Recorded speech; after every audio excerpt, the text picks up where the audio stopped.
कदीम आईना। ये आईना बहुत अपराना लग रहा था, जैसे कि सदियों से यहाँ मौजूद हो।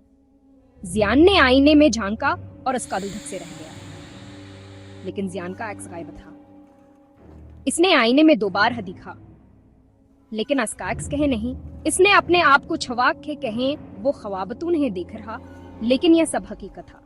इसकी बजाय 13 भूतन माशिकलें खोखली आंखों और कटी हुई गर्दनों वाली इसके पीछे खड़ी मुस्कुरा रही थी। जियान ने भूतों को देखा और उसका दिल खौफ से भर गया। वह भूत उसकी तरफ बढ़ने लगे। वह घुमा, कुछ भी नहीं। जियान ने पीछे मुड़कर देखा, लेकिन वहां कुछ भी नहीं था।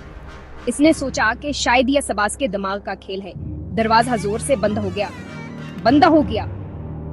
जियान ने दरवाजे की तरफ दौड़ लगाई, लेकिन दरवाजा बंद हो चुका था। इसने दरवाजा खोलने की कोशिश की, लेकिन उन्हें खल रहा था।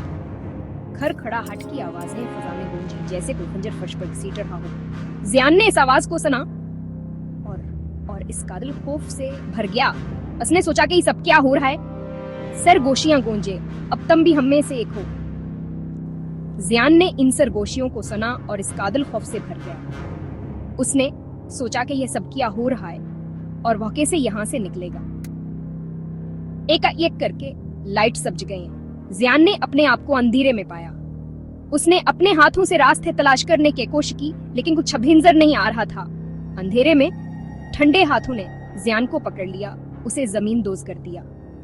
जियान ने इन हाथों को छुड़ाने की कोशिश की, लेकिन वो हबत मजबूत है। जमीन गीली थी, खून में लथपथ थी। जियान ने अपने आप को खून में लथपथ पाया और इसका दिल खौफ से भर गया। अगली सुबह स्कूल मामूल पर वापस आ गया। सब कुछ वैसा ही था जैसे कुछ वाहे न हो। तलबा अपने मामूल के कामों में मसरूफ थे। कमर हम्बर तीरे हदों बार बंद कर दिया गया। किसी ने भी आसकमरे के बारे में कुछ नहीं कहा, सबने इसे भुला दिया। वार्डन ने आह भरी एक आवर चला गया। इसने सोचा कि ही सबक वक्त होगा। इसने अपने आप को तसल्ली देखे, ये सबक समत का खेल है और किसी को जियानिया दिन ही रहा। जियान का नाम भी भुला दिया गया। उसके दोस्तों ने भया से याद नहीं किया, लेकिन ये तलबा कभी कभी आ सके चीखने अपने ख्वाबों में सुनते हैं, दरवाजा हम तक खोलो, 13वां दरवाजा मत खोलो। ये ख्वाब उनके लिए एक वार्निंग थे कि वो इस कमरे के करीब ना जाएं।